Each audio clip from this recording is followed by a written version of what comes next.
उदयपुर में बुधवार को मुस्लिम महासंघ ने हज यात्रा की व्यवस्थाओं में सुधार की मांग को लेकर ज्ञापन सौंपा।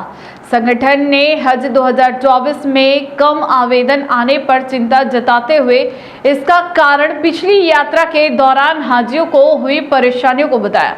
महासंघ ने ठहरने, भोजन, एयरपोर्ट सुविधा और वरिष्ठ नागरिकों को किराए में राहत देने सहित कई सुझाव सरकार और हज कमेटी के समक्ष रखे हैं। ज्ञापन में मुस्लिम महासंघ ने बताया कि हज कमेटी ने हज 2024 के लिए आवेदन आमंत्रित किए थे, लेकिन समाचार पत्रों के अनुसार उदयपुर से केवल 170 लोगों ने आवेदन किया है और देश भर में 1,75,000 का निर्धारित कोटा भी अब तक पूरा नहीं हो सका। संगठन का कहना है कि वर्ष 2023 में हज पर गए यात्रियों को ठहरने, भोजन और अन्य व्यवस्थाओं में कई कठिनाइयों का सामना करना पड़ा।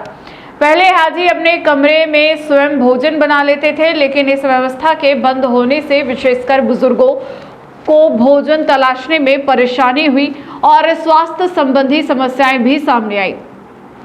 महासंघ ने एयरपोर्ट कर्मचारियों के व्यवहार पर भी सवाल उठाते हुए आरोप लगाया कि कई हाजियों का सामान चोरी हुआ, लेकिन शिकायतों के बावजूद संतोषजनक कार्रवाई नहीं हुई।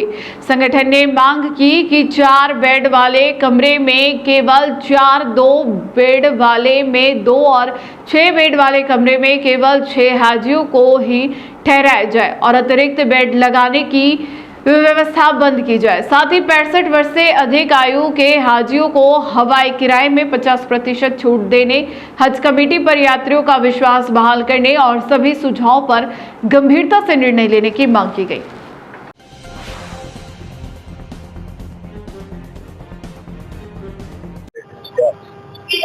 वर्तमान समय में हज कमेटी द्वारा हज 2027 के लिए हज के फॉर्म मांगे गए थे। कल न्यूज़पेपर के माध्यम से हमें मालूम हुआ कि उदयपुर के अंदर मात्र 170 लोगों ने ही आवेदन किया है और पूरे भारत के अंदर जो 175 लाख का कोटा है वह भी अभी तक पूरा नहीं हुआ है, क्योंकि पिछली बार जो 2026 के अंदर हाजी गए थे उनको काफ़ी परेशानियों का वहाँ पर सामना करना पड़ा। ठहरने की व्यवस्था अच्छी नहीं थी।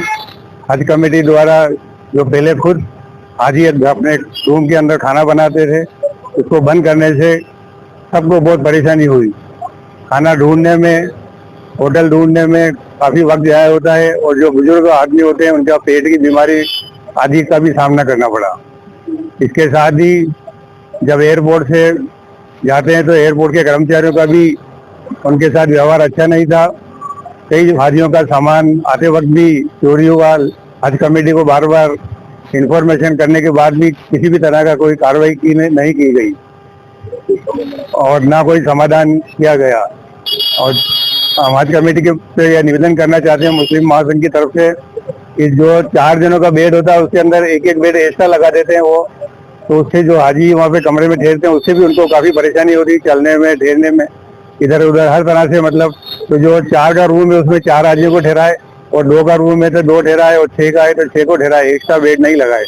इस तरह से 65% से जो 65% से ऊपर जो हाजी हज यात्रा पे जा रहे हैं उनके लिए हम मांग करते हैं कि 50% किराए के अंदर उनको छूट दी जाए और वापस हाजियों के अंदर अपना हज कमेटी अपना विश्वास कायम करे। ये हमारे सुझाव हैं। इस पर विचार कर अल्पसंख्यक मामला से भी हम निवेदन करते हैं कि इस पर निर्णय लिया जाए। धन्यवाद।